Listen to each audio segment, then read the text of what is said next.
and ultimately the reliability as we are able to use flight-proven hardware over and over again. Absolutely. And now here we are just a few seconds away from propellant load.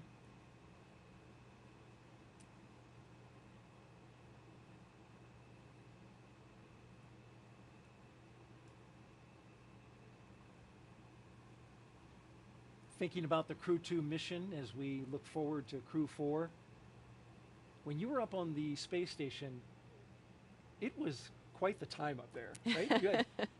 I'm thinking about the visit from the Russian film crew that was there shooting visitors. A movie. That's right, that's right. So they came up, an actor and a producer came up on a Soyuz and spent the 10-day time period filming a movie, almost exclusively on the Russian segment, but we were able to interact with them in the evenings. We would occasionally have dinner parties as we do up there, and so we would get to chat with them a little bit and hear about their lives and hear about their plans. Was that interesting? It was very interesting. They were lovely people. They were very gracious guests. Propellant load has started.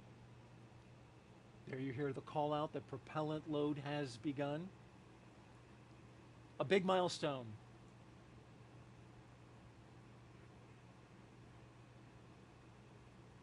As we are sitting at T-minus 34 minutes and counting, but you were saying, Megan. Yeah, so it's nice to have some new faces, quite frankly, yeah. and to hear some new stories. And like I said, though, we really did not work with them. They worked exclusively on the Russian segment.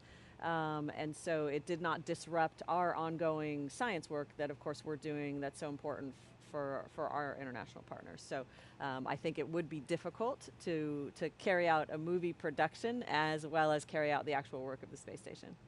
Just another example of the continued private use of the International Space Station, and I guess you didn't photobomb their shot? I did not, no. I stayed okay. safely behind the camera or in the other room entirely. We are now T-minus 33 minutes, 57 seconds and counting away from the second launch of a Crew Dragon with people on board in 2022. Today will begin the next 6-month rotation mission to the International Space Station. The launch escape system is armed. That happened just before we started loading the propellant onto Falcon 9. The Dragon capsule, though, it was loaded with its propellants about a week and a half ago, just a few miles down the road at a facility SpaceX calls Dragonland. In order to fly, Dragon needs a fuel and an oxidizer. So for the fuel, SpaceX uses monomethyl hydrazine, or MMH, and nitrogen tetroxide, or NTO, for its oxidizer, and together, those propellants feed the Draco engines that maneuver Dragon on orbit, as well as the 8 Super Draco engines that would power the launch escape system in an abort scenario.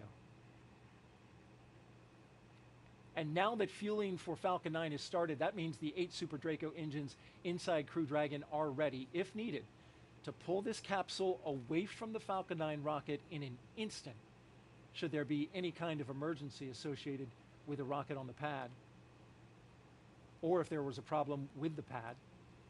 The NASA and SpaceX teams have trained extensively for exactly that type of contingency, and they are ready. Now let's head over to SpaceX headquarters in Hawthorne for an operations update. Andy? Thanks, Daryl. Yeah, we are continuing to count down those final minutes, and everything is still looking good for Falcon 9 and Dragon for an on-time liftoff just about 32 minutes from now. At the T-minus 35-minute mark, we heard that propellant loading began on Falcon 9. This is going to continue until about the T-minus 2-minute mark.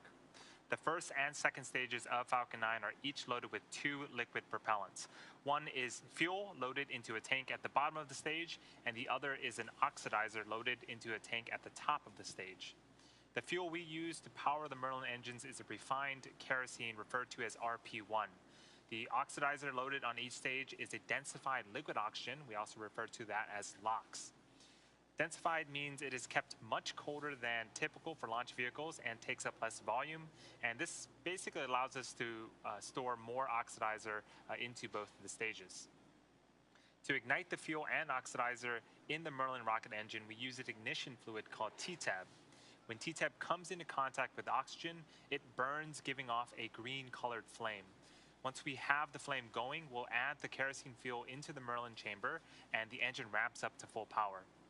Now, if you pay close attention, you might see the green flash as the second stage engine ignites following stage separation about 2.5 minutes into flight. Topping off helium into pressure vessels on both stages is also underway. This is used to pressurize the tanks in flight as propellant is pulled out by the Merlin turbopumps. On board the spacecraft, the astronauts are monitoring systems while propellant is loaded onto the Falcon 9. Again, as Megan had mentioned, the crew training in the simulator included playbacks of sounds recorded in the Dragon capsule during recent flights. So this should be, the sounds that the astronauts are hearing should be sort of familiar. Range and weather, again, as they have been all night, are really tracking green. We're really continuing to report no problems, and there really is a very low probability of violation for weather. As a reminder, today is an instantaneous launch window, so at this point, if we hear a hold for any reason, we'll have to stand down, and our target backup launch opportunity tomorrow night, just under 24 hours from tonight's planned launch. For now, let's turn it over to Jesse and Dan for an overview of events after liftoff. Great, thanks Andy. Again, always great news with some good weather. Just under 30 minutes to T0 today.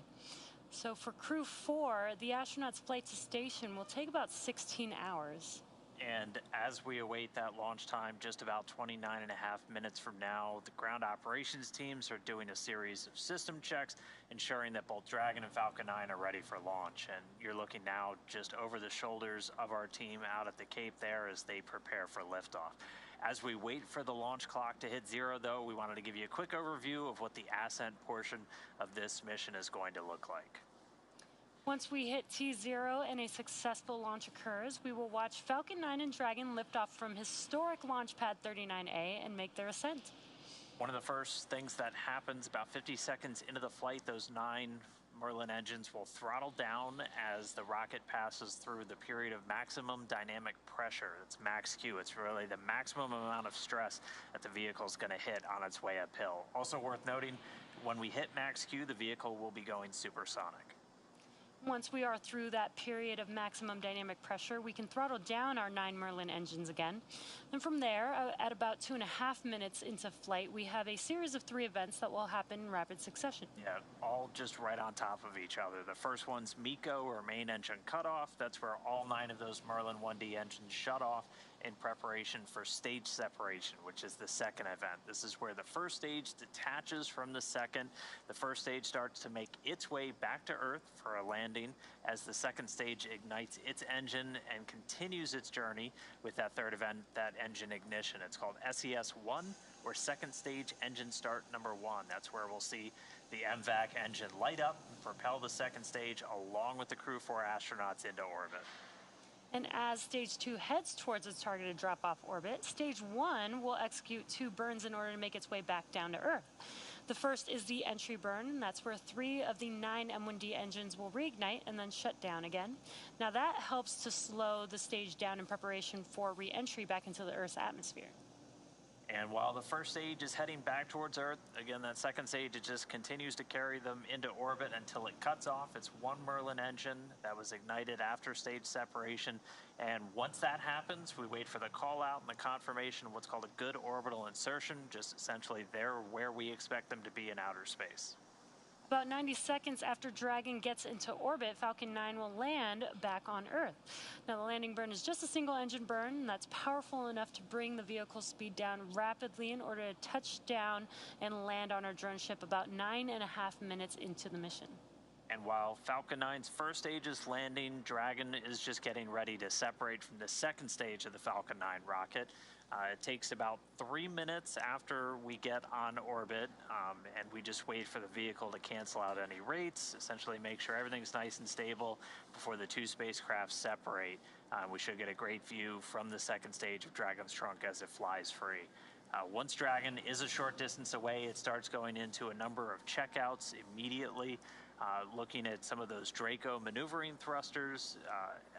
There's 12 around the service section of Dragon. Those are the first ones that get checked out. They'll also increase that separation distance from Falcon 9's second stage. These are not the Super Dracos. Those are disabled as soon as we hit this point on orbit. They're only used in an abort scenario. Once we're in outer space, those are disabled for the remainder of the mission. About 40 seconds after separation, Dragon's nose cone deploy sequence will begin. It will take roughly 4 minutes for the nose cone hooks to unlatch and open, and that exposes its guidance navigation controls, or GNC, that will help Dragon autonomously fly to the space station. And once that nose cone's deployed, the remaining 4 Draco thrusters on the forward bulkhead get checked out. And from there, it's about 16 hours for Dragon to go through the rendezvous and approach phases, undergoing a number of what's called phasing burns as it makes its way to the station, just essentially raising its orbit and chasing down the orbiting lab. Stage 2 cryo-helium loading. And so all of that's going to be coming up soon. Let's check back in with Chelsea over at Mission Control Houston. Chelsea? Hey, thanks, Dan. Flight controllers here in Mission Control are laser focused on the onboard systems of the space station, making sure it's ready to receive the Dragon vehicle later tonight. They'll also be making sure that all communication links between the station, Dragon, and the ground are working properly. The consensus is that everything is proceeding nominally. Teams here in Mission Control Houston, the team in Hawthorne, and the astronauts aboard the space station will monitor the autonomous docking of the Dragon spacecraft tonight. They'll perform a series of leak checks, then work to open the hatches both on the Dragon side and inside the station's pressurized mating adapter. We expect hatch opening to take place about an hour and a half after docking. Once on board, the astronauts will be greeted by Space Station Commander Tom Marshburn, and the whole space station crew will join in for welcoming remarks to the new crew members.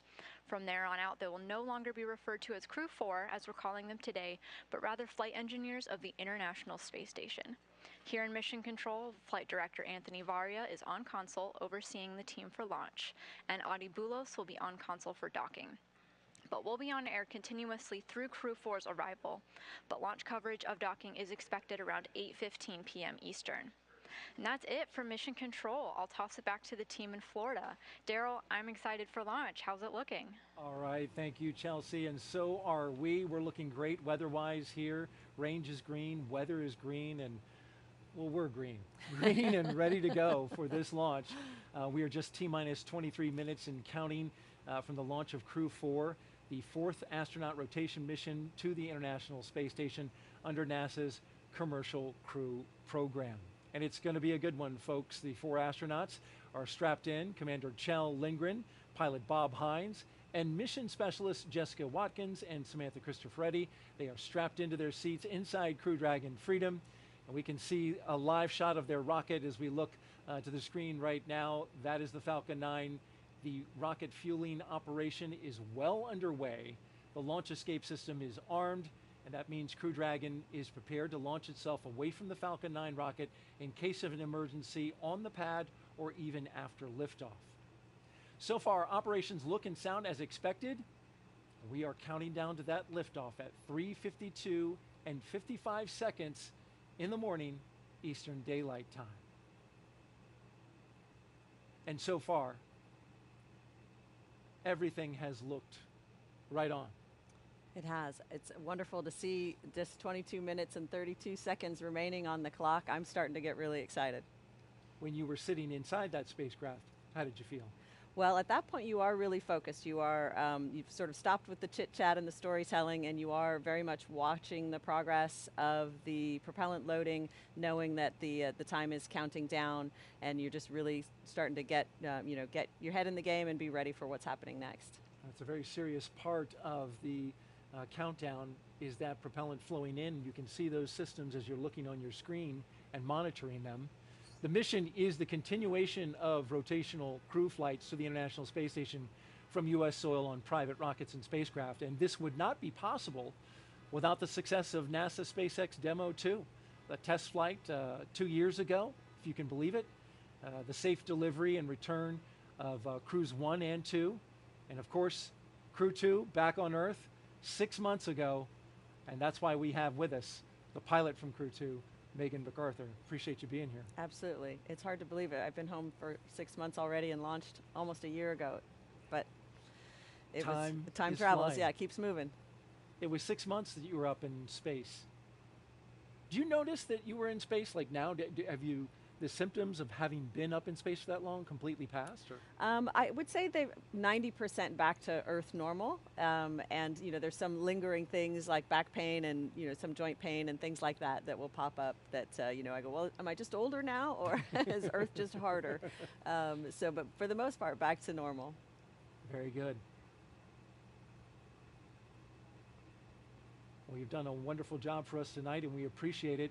As we continue to count down, we're looking for the next call out, which should be stage 2 RP1 load complete.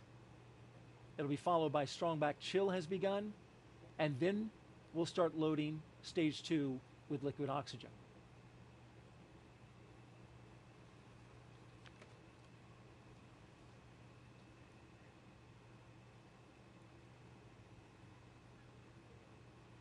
Stage 2 RP1 load is complete.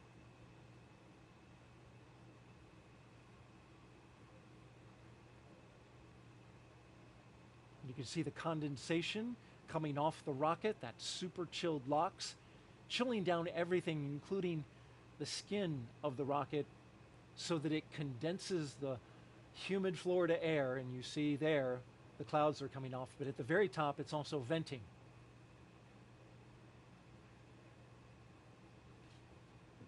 T-minus 19 minutes, 40 seconds and counting.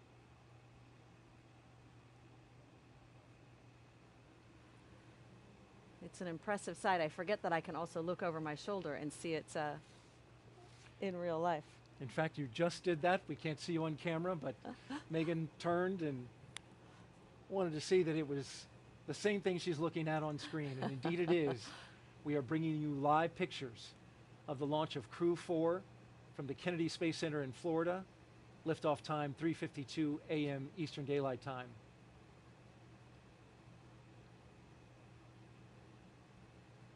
If you're just joining us, we want to tell you a little bit about the crew on board. Dr. Kjell Lindgren is the commander. He was born in Taipei, Taiwan, but spent most of his childhood overseas in England. He is married with 3 children.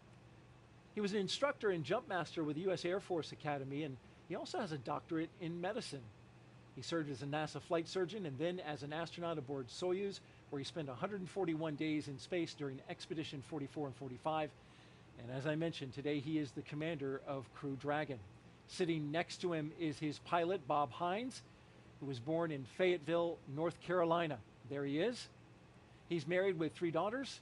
He has a Master of Science degree in aerospace engineering and served 21 years in the U.S. Air Force as a test pilot and as a fighter pilot in the F-15E. He came to NASA as a research pilot, but today he's the Crew-4 pilot for Crew Dragon Freedom. A fine commander and pilot. You understand the role of pilot very well. You served it in Crew-2. That's right. The pilot's role is largely to help the commander keep track of what's going on with the systems, any off-nominal conditions, while the pilot is monitoring where the vehicle is and where it's going. So you work very closely together. Jessica Watkins is one of our 2 mission specialists, and she considers Lafayette, Colorado her hometown. Her college rugby team won the national championship in 2008. She's a geologist who completed several internships with NASA, including one testing system designs for the Mars Perseverance rover. She became an astronaut in 2017, one of the many turtles that are going around here at the NASA astronaut crew team. She's going up into space for the very first time as a mission specialist. The second mission specialist is Samantha Cristoforetti. She was born in Milan, Italy. She has 2 children. She's a fighter pilot, and in 2013, Cristoforetti launched into space aboard a Soyuz for a long-duration space flight to the International Space Station. Several years later, she was awarded the Knight Grand Cross of the Order of Merit from the President of Italy. And today she returns to space with Crew-4, 2 fine mission specialists. Now, each of these 4 crew members will be a part of Expedition 67 once they arrive at the International Space Station. If you are here locally and watching this broadcast and want to step away from the Stage 2 screen, lock load has begun. just heard the call out for stage 2 prop load. As I was mentioning, if you're listening to the radio, You can find the launch coverage on the frequencies you see at the bottom of your screen, VH radio frequency 146.940 on the megahertz scale, and UHF radio at 444.925 in the FM mode on the megahertz scale. All of that can be seen, or I'm sorry, heard rather, here on the Space Coast. Megan, let's talk a little bit about your science. Your team spent 199 days in space, a record, you call it 200, a SpaceX record for an entire crew of astronauts. With all that time spent on board Space Station, can you explain how Space Station acts as that orbiting laboratory where Crew-4 is heading right now? Absolutely. So Space Station is obviously a very unique environment, right? It's long-term access to micro-G environment that scientists can't replicate or simulate accurately here on Earth. So it's the ability to run these experiments that teach us fundamental things about the physics of fluid mechanics, about combustion, things that we can't, again, replicate on Earth that can lead to discoveries that can benefit us in space, but can also benefit us back on Earth, like understanding diseases well enough to create new treatments for them, or understanding combustion in a new way to allow us to build cleaner burning engines.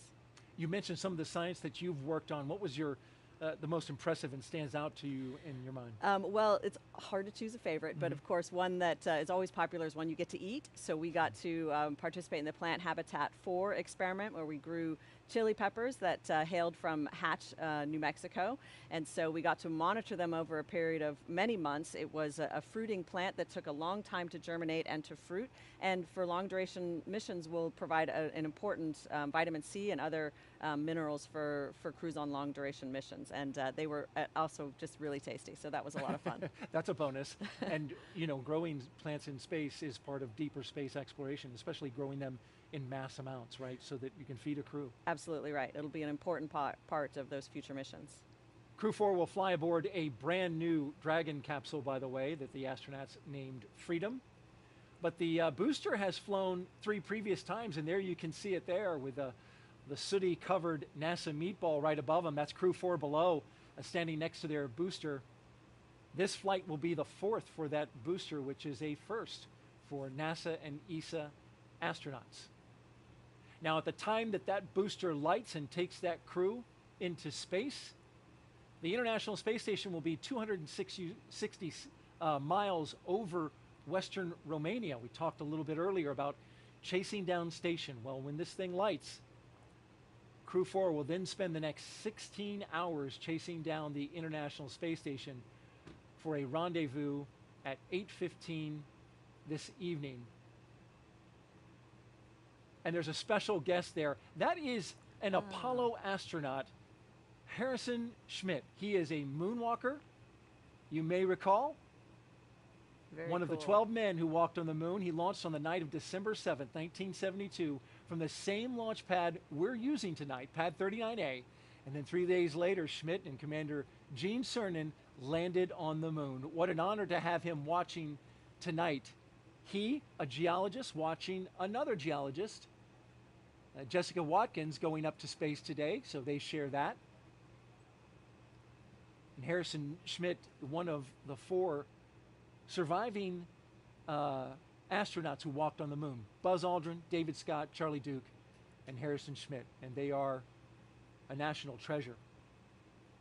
Megan, we are T-minus 12 minutes and counting. Some final thoughts as we get ready to light this candle for, by the way, Samantha Cristoforetti's birthday was yesterday. Yes. What a big birthday candle. That's right. It's a pretty good birthday celebration, I think.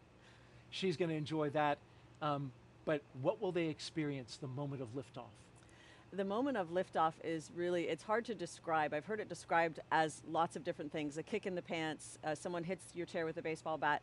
It's almost indescribable because you start moving so fast and you're accelerating so fast the whole time that it's just a sensory overload. You're really, really moving fast. And on our crew, people enjoyed that very much. There was a lot of hooting and laughing basically in response to that. And as the rocket changes its speed, it accelerates down and then back up again.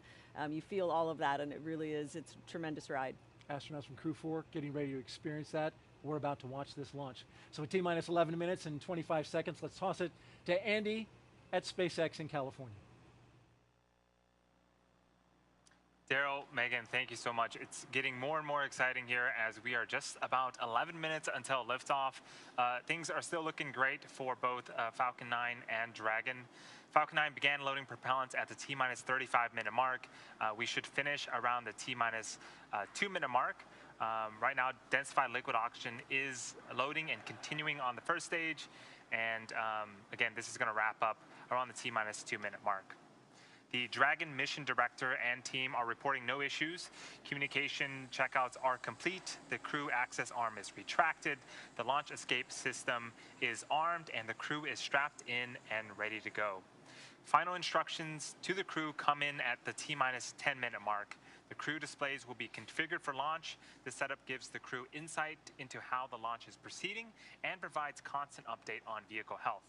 At T-minus 5 minutes, we'll be in terminal count, and the Dragon will transition to internal power. And we'll hear continued callouts on the countdown nets as we get closer and closer to liftoff. Range and weather are both green. Right now, I am joined by Dan. Dan, after ascent, we're going to hear some callouts for different types of abort modes, right? Yeah, that's right. On the way uphill, you'll hear. SpaceX, please confirm crew displays are configured for launch. Freedom confirms. Displays are configured for launch. SpaceX copies Crew-4, and on behalf of the entire SpaceX team, we're honored to have you aboard Dragon Capsule Freedom today. It has been a privilege working together to prepare for this launch to the International Space Station. We wish you a great mission, good luck, Godspeed, and time to let freedom fly.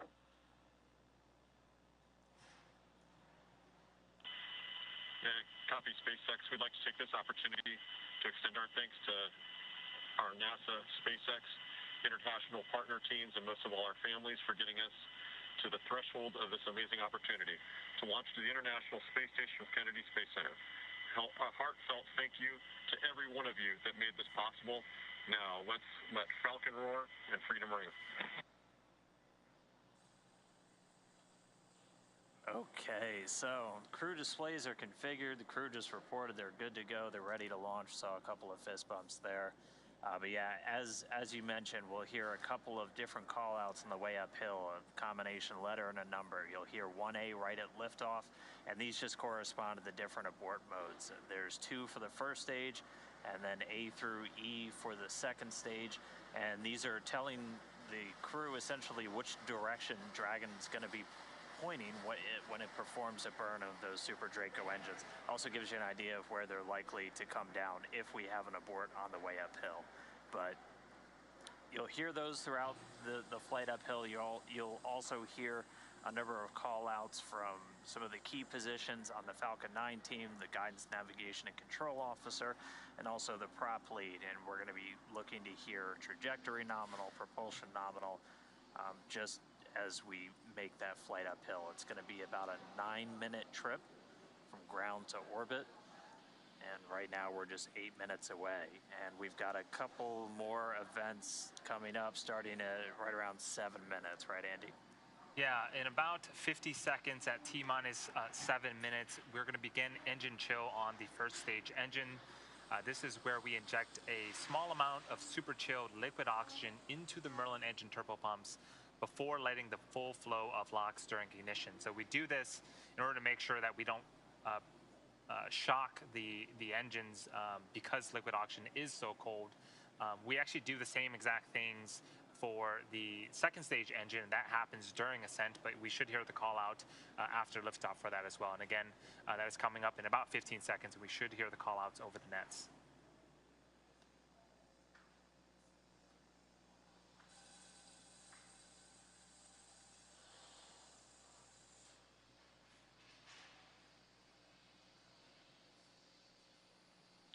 Stage 1 engine chill has started. And that was the call out. So again, a small amount of super chilled liquid oxygen being flowed into the Merlin engine turbopumps. Those 9 Merlin engines on the bottom of the first stage.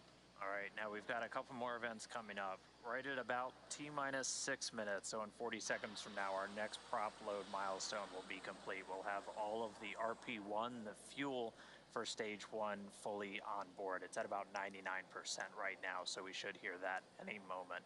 After that, we'll hear a number of call-outs related to the Dragon flight computer.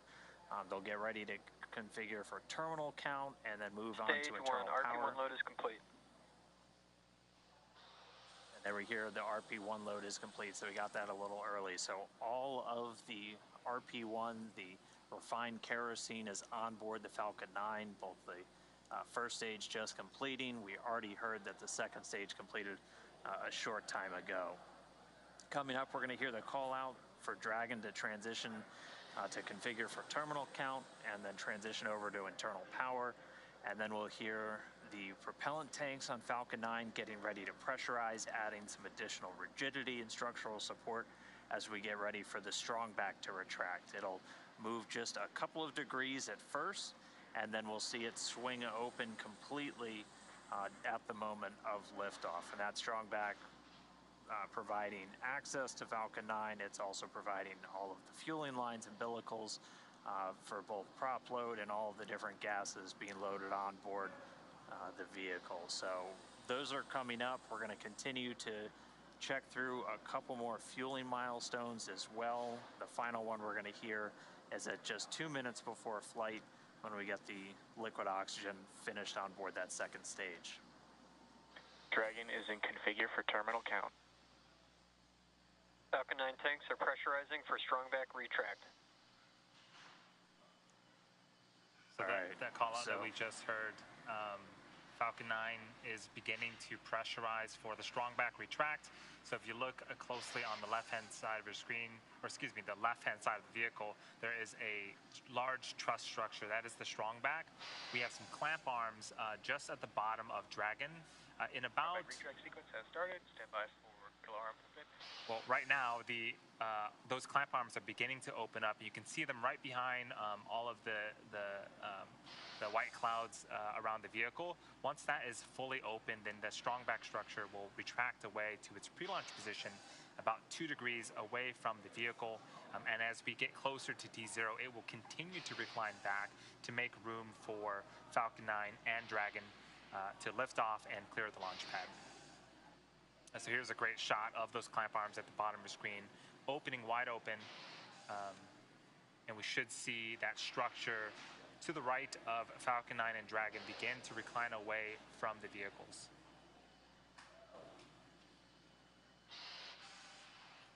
This whole sequence takes about a minute, a little over a minute to fully complete, and we expect this to complete in about 15 minutes. 15 seconds. So you can see on screen that Strongback is beginning to recline away from Dragon and Falcon 9.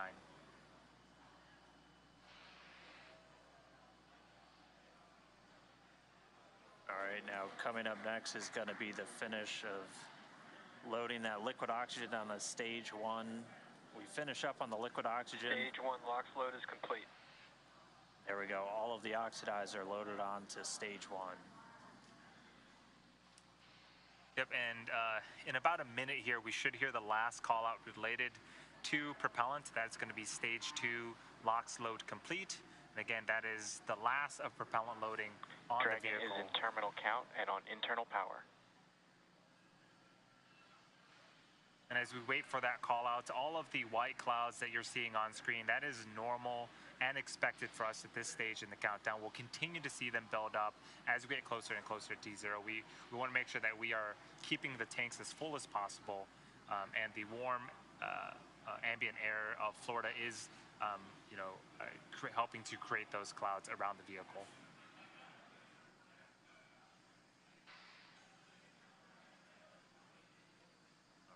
Coming up on 2 minutes until liftoff. Standing by for stage 2 LOX load being completed.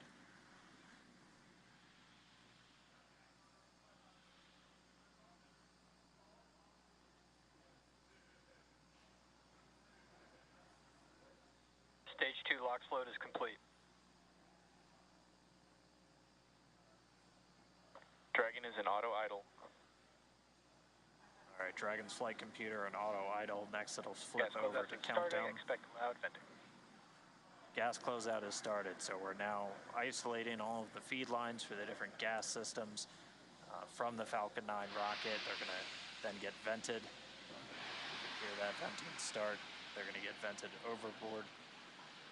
through umbilicals and through the Strongback itself.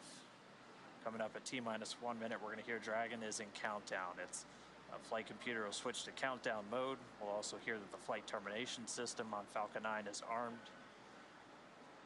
Falcon 9 will move into startup and take over control. FTS is armed, Falcon 9 is in startup and is now controlling. Dragon is in countdown. Dragon's flight computer in countdown. The FTS, that flight termination system on. Freedom, SpaceX, go for Crew-4 launch. Freedom is go for launch. SpaceX reports go. Crew reports T-minus go. 30 seconds. You heard it there. 30 seconds away from liftoff. T-minus 20. T-minus 15 seconds. 10, 9, 8, 7, 6, 5, 4, 3, 2, 1, 0. Ignition. And liftoff. Go Falcon. Let freedom ring. Godspeed, Crew-4.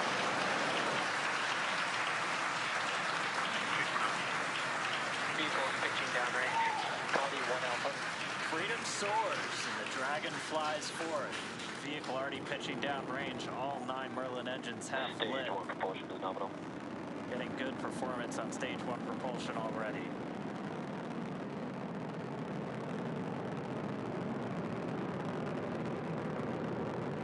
We are T plus 35 seconds into the 4th rotational crew mission on board Dragon and the Falcon 9. The 9 Merlin 1D engines on the first stage are beginning to throttle down. Stage 1 throttle down.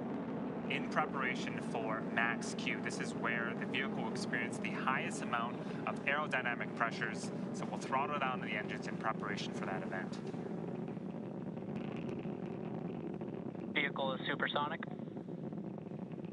All right, so we've passed the speed of sound. We're already Max Q. And there's our call out for max Q. Stage 1 throttle up. So right after max Q, we will begin to throttle those engines up again. Copy 1 Bravo. And 1 Bravo, so we're in the second and final abort mode for the first stage. Continuing to get good performance though. The crew already pulling in excess of 2 Gs. And coming up next is going to be a couple of events in rapid succession. Yep, in about 10 seconds here, we're going to be performing engine chill on the second stage MVAC engine.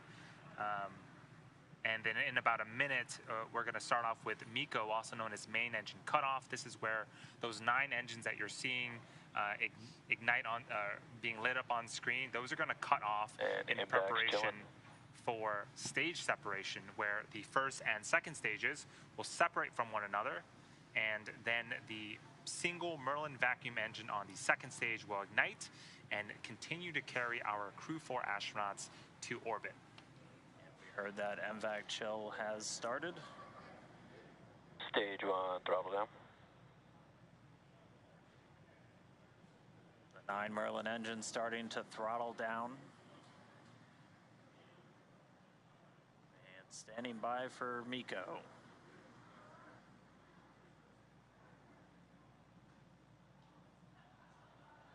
And MECO. Stage separation confirmed. All right. So MECO, stage separations confirmed. Stage 2 Alpha. And ignition. We see that Copy, second 2 Alpha. stage engine light. We're in 2 Alpha, the second abort mode. The second stage is lit, continuing to carry the Crew-4 astronauts onto orbit. And this is a fantastic view. On the left-hand side, this is the first stage, now separated from the second stage, but it's still being illuminated by that single Merlin vacuum engine on the second stage on the right-hand side of your screen. So right now, the first stage is making its way back to Earth to attempt its 4th landing on our drone ship, a shortfall of gravitas. The crew is on the opposite side of the engine that you see on the right-hand side of your screen. They are continuing with their journey to outer space. Seeing good performance on that lone Merlin vacuum engine on the second stage. The cruise G-load dips right when we hit that separation event, and it's going to continue to build up now. Just heard acquisition of signal Bermuda. That means we're Dragon, now... SpaceX, nominal trajectory. Freedom copies, nominal trajectory. That was our guidance, navigation, and control officer. Nominal trajectory. Dragon's pointed in the right direction, continuing its flight to orbit. We heard Bermuda called out. That's one of the ground stations now receiving telemetry from the Dragon as it continues its path uphill. So we'll have the dueling boxes here for a while as the first stage makes its way down. That second stage going to continue firing until about a little over 8 minutes into the flight. Doing the heavy lifting now. The first stage has a couple of events itself in order to land on a drone ship. So at T+7 minutes and 25 seconds, it's going to start its entry burn. It's going to be one of 2 burns. This is where 3 of the 9 Merlin Dragon, engines SpaceX, nominal trajectory. on the first stage will relight and burn for about 30 seconds in order to slow the vehicle down before hitting the denser parts of the Earth's atmosphere. Acquisition of signal, New Hampshire. All right, now on the New Hampshire ground station, another call out there from our guidance, navigation, and control officer, nominal trajectory. Second stage continues to power. Call out just then, propulsion is nominal, the engine performing as expected. Crew pulling a little more than 1.25 Gs right now. Again, that's going to continue to ramp up, peaking just before we get to that second stage cutoff. Yep, this single engine here, Dan, can produce over 220,000 pounds of thrust in the vacuum of space, so they are definitely feeling it. And we're already about 200 kilometers in altitude. Dragon, SpaceX, nominal trajectory. Freedom copies, nominal trajectory. Great call out that we are headed in the direction that we need to, and we just heard from Chell, the commander. And we should get one more of those trajectory check-ins in about 30 seconds from now. And then we'll start to hit our events in rapid succession as the first stage continues to make its way back home. The second stage will start to wrap up its job of delivering these astronauts into orbit.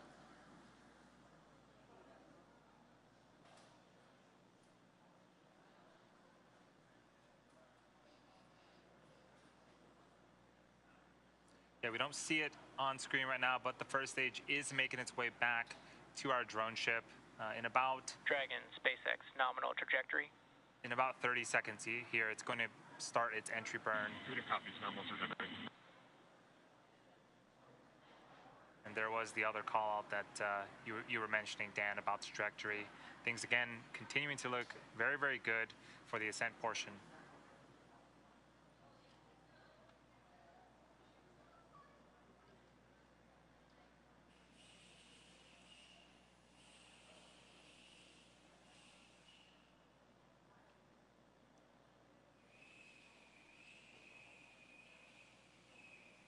Stage 2, flight termination system. So for those just joining us, Stage we 1, are entry burn startup. just under 8 minutes into flight. We have 4 astronauts as part of the Crew-4 operational mission. You can see on the left-hand side, this is our first stage with 3 of 9 Merlin engines reignited and slowing down the first stage before we hit the denser parts of the Earth's atmosphere. So this first stage has one more burn left. Burn shutdown. That's going to happen just before the T+9 minute mark, and then we'll attempt landing for the 4th time on a drone ship that's currently parked in the Atlantic Ocean.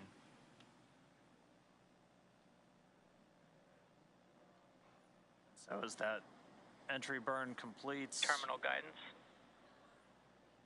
we're in the final stages of the second stage's flight into orbit. We're about to pass through several of the different abort phases, which essentially correspond to areas along the very northeastern seaboard of the U.S. and then across the Atlantic and off the coast of Scotland. But continuing to get call-outs that stage 2 propulsion is nominal. Copy, Shannon. And the call out of Shannon, Ireland, that's Stage 1 transonic.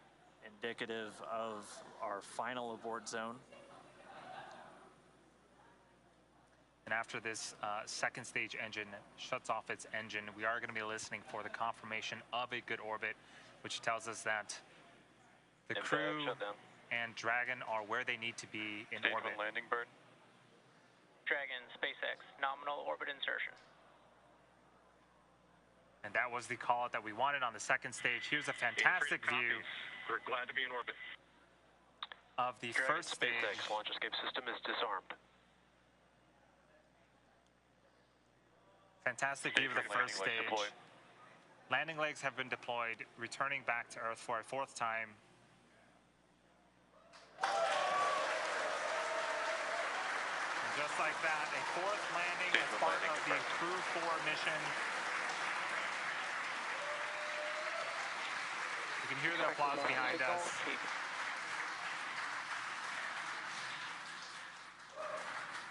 But prior to this, Acquisition of signal, Newfoundland. we saw the crew, we heard that the crew has been successfully inserted into a good orbit, and this is them in 0G, and two of them for the first time.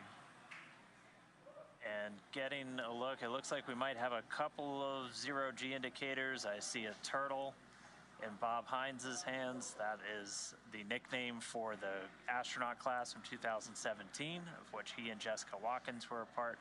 I believe we've got a monkey floating over by Samantha Cristoforetti. But first view of Crew-4 on orbit, experiencing microgravity. They're still attached to that second stage, which at this point is going to continue to coast for a couple of minutes. It's got small reaction control thrusters on the upper part of the second stage that can be used to cancel out rates, essentially making sure that they're on a stable coast before we get to that separation event, after which we'll see Dragon Freedom flying free for the first time. We've got, a couple of stowaways. The Turtle class really does seem to be taken over now with a Turtle 0G indicator. All right, we should be just about a minute away from that separation, after which a number of activation checkouts occur automatically. First, checking out 12 of those Draco maneuvering thrusters all around the service section of the Dragon capsule. We'll also start to get ready for the nose cone opening, which it stays closed for the flight uphill to help protect all of those guidance, navigation, and control sensors. It's also covering 4 of the Draco thrusters that we're going to be using for providing the majority of the thrust, the push for these different phasing burns as Dragon chases down the space station. But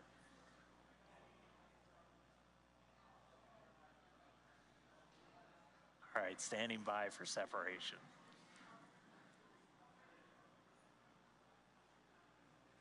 So typically we'll get a shot from the second stage looking at the unpressurized service section of the Dragon. And there it is. What a magnificent view.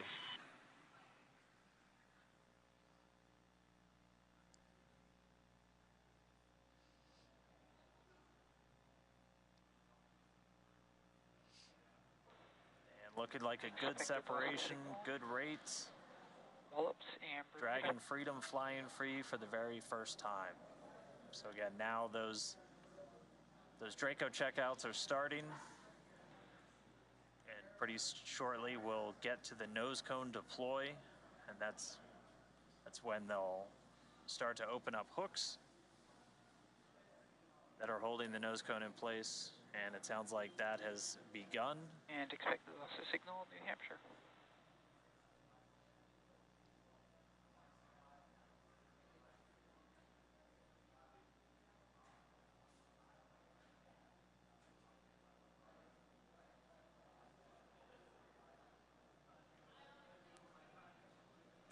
So though the crew, as we see them here inside Dragon, they have separated from the second stage, but they still have about a 16-hour journey before making it to the International Space Station and docking tomorrow, or today, later on today. but it is so great to see them flying free in space. They do. And we did get confirmation that that nose cone deploy sequence has started. So again, those 6 hooks that hold the nose cone in place during the launch and ascent portions have to retract, and then the nose cone will be able to start to swing open and deploy, and that will uncover a number of critical systems for Dragon's flight up to the space station, not the least of which Freedom, LD, I hope you enjoyed your ride. It's been an honor flying with you, Chell, Farmer, Samantha, Jessica. Have a safe journey to the space station. Say hi to Crew-4 for us, and we'll look forward to seeing you when you get home. Indeed, the dream is alive. Now some words from our CE. Dragon, CE, privilege having you fly with us. Good mission. We'll see you later.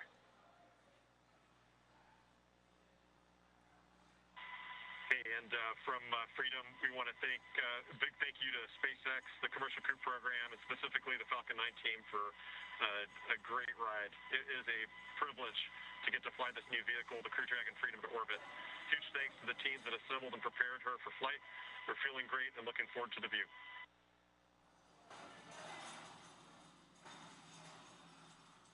All right, so some congratulatory words from the launch director and the chief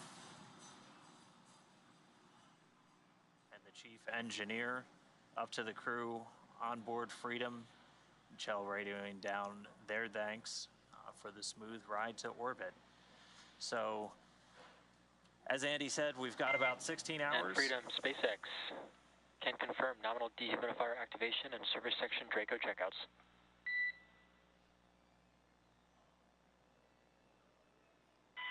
Okay, Freedom copies. Equals activation complete. We're going to go visors up. And that call from the Corps here in Hawthorne. Core copies, here we go. Indicating that we had good checkouts of those 12 Draco thrusters around the service section. There's 4 to go after we get the nose cone open and the ECLIS, the environmental control and life support system, activated and running inside Dragon. Crew will be able to get their visors open and pretty soon get out of their suits and settle in for a 16-hour ride to the space station. So, with Crew-4 now successfully on orbit, let's head over to our counterparts at the Kennedy Space Center. It looked great on TV. I'm sure it was even better in person. Daryl, Megan, how are things over there on the ground? Well, thank you very much, Dan, and you're absolutely right. It was phenomenal here at the Kennedy Space Center watching the launch of Crew-4. Wow, Megan MacArthur, NASA astronaut, pilot for Crew-2, and she's been on the space shuttle. You got to watch that launch, and I saw you taking it in. It was spectacular. It really was wonderful to see a launch up close again, a night launch, which has been a while since I've seen one in person. Just spectacular. It never gets old. I think if it gets old, you're probably in the wrong business. Absolutely. It was so loud, so powerful. The roar of the engines when it lifted off, it seemed louder than usual, but that just might be because of the atmospherics. And then that light off the water, what a beautiful sight. Not only were we watching, but also crew on station tuned in to the NASA TV broadcast, watching them lift off as they await for them to arrive tonight at 8:15. That's right. I know they're excited for lots of reasons. One, they're going to get to see their friends, and they're going to get to come home themselves, so they're looking forward to it. All right. Well, Megan, thank you for your thoughts on that. And we also have a very special guest who watched the launch with us here at the Kennedy Space Center. Let's get over to Megan Cruz, who is with one of the astronauts who walked on the moon almost 50 years ago. Megan? Yeah, I am really honored to be standing next to Apollo astronaut Harrison Schmitt. I really cannot believe I'm standing next to you. It really is an honor. Oh, it's my pleasure. I'm happy I'm here. Oh, well, we're so thrilled to have you here. And actually, we're going to pull up some old photos of you. Why don't we take a trip down memory lane? Hey, why not? So for those who don't know, Harrison was the last person to step on the moon with Apollo 17 in 1972. What picture are we looking at right here? Well, this is the crew, Ron Evans, Gene Cernan, myself. This was sort of the publicity shot with the lunar rover. We were the third mission to have a lunar rover that we drove around on the surface of the moon. We actually landed in a valley deeper than the Grand Canyon. Yeah. And the rover enabled us to visit both sides of the valley, and really just had a not only a great time, but tremendous scientific return. How does it feel to look back on these pictures? There's you on the moon there. To look back on these pictures and to be standing here 50 years later and you just watched Crew-4 launch. Well, of course, I'm happy to be standing here 50 years later. Good point. And the launch of the Falcon 9 and the Dragon to the International Space Station was spectacular. You know, those of us that rode a Saturn V into space, you know, are a little bit jaded about the smaller rockets, but still, it really was something.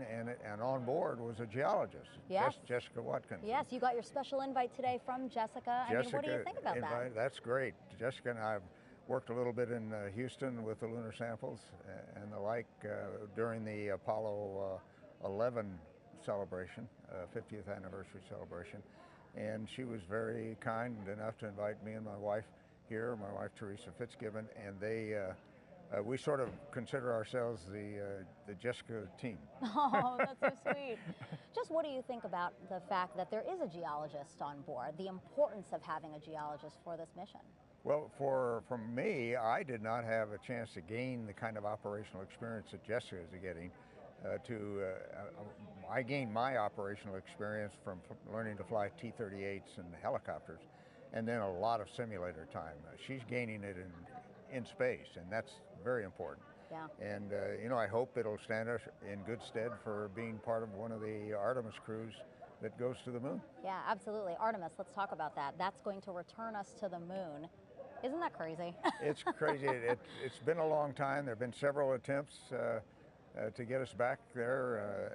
The two Bush presidents both tried to get something going, and it didn't materialize, but maybe Artemis is the third time's a charm. Yeah. And we're looking forward to it, believe me. Do you think we're ready to go back to the moon? We need to go back to the moon? Oh, I think we've been ready for a long time. The technology is there. The big difference is NASA had to develop the technology for Apollo, advance old technologies as well as new technologies.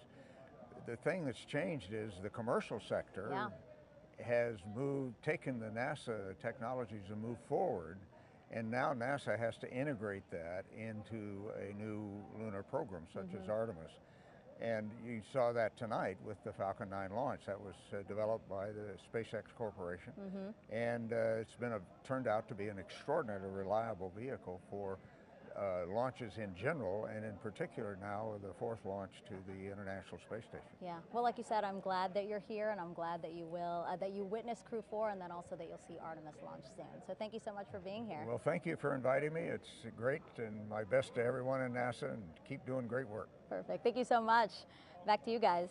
All right, thank you, Megan, and thank you to moonwalker Harrison Schmitt. Boy, for astronaut Jessica Watkins to have a moonwalker on your team is a pretty nice thing. That's pretty great, yeah. It's fantastic. Well, we're joined now by Josef Aschbacher, Director General of the European Space Agency, who just watched his first crew launch just a few moments ago. Josef, thanks for being here, and what'd you think? Oh, thank you, Daryl. It's just a fascinating moment. This is my first crew launch. I've been Director General only since 1 year, so this is really a good experience. I have to say this is phenomenal. But let me also say a word of thank you to NASA. NASA is an enormously good partner to us, the European Space Agency. It's really a pleasure working with NASA. We have very good relationships, a very strong partnership. But also thank you to SpaceX for delivering our astronaut, Samantha Cristoforetti, up into the space station, and this is a very important moment. But for us also at the European Space Agency, we are building up a strong human exploration program, and Samantha is the third astronaut now in a row, following Thomas Pesquet, Matthias Maurer, who is in space right now, and now joined by Samantha. So a year and a half of presence of ESA astronauts in the space station is the longest time ever, and therefore for us this is really a very important moment, and I'm very excited personally, but thrilled to see what's coming. Samantha will have a lot of work to do, a lot of experiments. She is also a very good role model for us in Europe, but worldwide, lady, and this is also on top of all the other qualities she has. So really excited, and once more, thank you NASA, thank you SpaceX for doing this fantastic job with us together. And we appreciate all the work that ESA does as well for the NASA team and for Commercial Crew. And you can see Samantha, she's on the far right-hand side, actually you can see her boot there as she goes up into space. And a quick operational update, we have deployed the nose cone from the front of Dragon. That's an important milestone in order for Dragon to dock to the International Space Station. So we passed that milestone, and the crew continues, as you can see there, on their flight through space. You mentioned Samantha Cristoforetti. She was speaking the other day in a press conference. Not sure if she's going to get to do an EVA. It's possible. But one of the exciting technologies that you have up there right now is the European arm that's on board. This will be over on the Russian segment, but I'm fascinated by this arm, which like has hands on two ends and like crawls around on the station. It's pretty neat. It's pretty neat. Yeah. In fact, we launched it last year, and it's really neat. It's it has you know, you can really move it any way you want, and this is it has to be commissioned. This ERA it's called, and it is on the program of Samantha's tasks among many to support the commissioning of this ERA, and this is something that is quite a unique piece of hardware. Talking of Samantha, it's probably not everyone knows, but yesterday was her birthday. Yes, and today she flies up on space, so it's a nice birthday gift to her to get into a rocket and up to the space station. Happy birthday, Samantha. It's a big birthday candle. That's right. We lit a big birthday candle for Samantha. What is happening next for ESA? You know, you mentioned today that budgets are on the top of everybody's mind. You've got the member states that are going to be seeking to fund. You're going to be looking for funding from them. What's next for you, the next big thing for ESA? I mean, I'm being here now at the Space Center. This is actually not my day job. My day job is talking to politicians, to my member states, and really put the program together for the next 3 years. And we're having a very ambitious program we are putting together. Certainly, exploration is a priority. Constructive meeting with the administrator of NASA, Bill Nelson, and his team.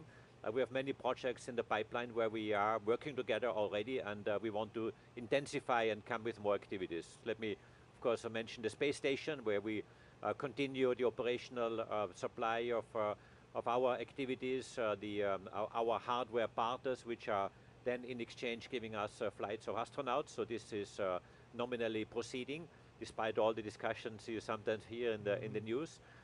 Then, of course, on Mars sample return, we are preparing together with NASA our contribution to Mars sample return. We are also planning missions to the moon. We have a large lander which we are preparing in Europe, which would be, again, a part of the contribution to NASA, again, in exchange for NASA flights. This will be a huge one. It will be a truck, actually, going up to the moon, capable of launching or transporting about 1.5 tons of mass to the moon, which of course is necessary to build up bases and the various infrastructure which will be required. And we have many other activities where we work very nicely and very closely with NASA. I should mention also ExoMars. ExoMars was a mission we did prepare together with Russia until very recently, and through the invasion we cannot continue there, obviously. The rover called the Rosalind Franklin rover is ready for launch. We would have shipped it to Baikonur, but of course now I had to stop, I had to suspend this cooperation, and now I have to find new ways of bringing this really incredibly fascinating rover onto the Mars surface. So I'm working now with my member states, obviously, but we're doing industrial studies, and again, NASA has reached out to us, supporting us with expertise on how we could bring this rover now to the Mars surface, and replacing obviously those components that have been Russian with European ones, or possibly with some help of the US. So we have yet to see that, and decisions are being prepared right now. We have decisions on that in the July time frame, but our big moment of ESA is in November, when we come with a big package of next space programs to our member states to fund our activities for the next 3 years. Well, good luck with that. Good luck with continuing to work the ExoMars. That was a bit of a blow. But your moon stuff, we've got part of your hardware over there in the VAB right now. And so have you had a chance to go over there and see the SLS rocket? I have seen, of course, the SLS rocket. I've seen it last time in the VAB. I've seen it just the day before yesterday out in the open air. And I have to say, this is so impressive. I'm very proud to be part of the SLS You see a little ESA logo under the NASA logo because we provide the ESM, the European Service Module, a very element on the critical path. And again, once more, thank you, NASA, for this strong partnership, which we enjoy working with you. All right. Josef Asbacher, Director General of ESA, thank you so much for making time and joining us, and good luck to you. Thank you very much.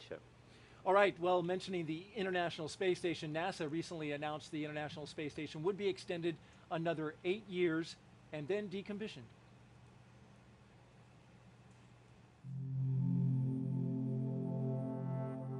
The International Space Station, an unparalleled laboratory for cutting-edge research unachieved